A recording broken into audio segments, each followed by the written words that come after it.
Pod Security Policy, or PSP, was a crucial admission controller in Kubernetes that enforced security constraints on pod creation and updates. It acted as a gatekeeper, preventing the deployment of pods with insecure configurations, such as running as root, using privileged containers, or accessing host namespaces.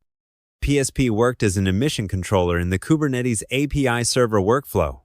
When a user submitted a pod creation request, the API server would intercept it and validate the pod specification against configured PSP objects. The controller would check various security constraints, including user and group IDs, capabilities, volume types, and host access permissions before either accepting or rejecting the pod.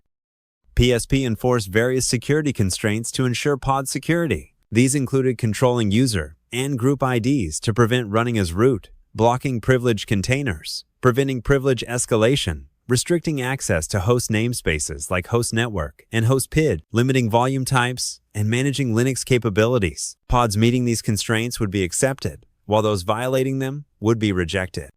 PSP was deprecated in Kubernetes version 1.2.1 in 2021 and completely removed in version 1.25 in 2022. The removal was driven by several factors, including its complex RBAC binding model, difficult management requirements, and widespread user confusion. The Kubernetes community recognized that better alternatives were needed to provide pod security enforcement.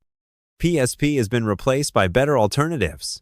Pod Security Admission, or PSA, is now built into Kubernetes and provides simpler configuration with namespace-level enforcement. External policy engines like Open Policy Agent with Gatekeeper, Falco, and Kyverno offer more flexible policy management. These successors provide better usability, more intuitive configuration, and enhanced policy capabilities compared to the deprecated PSP system.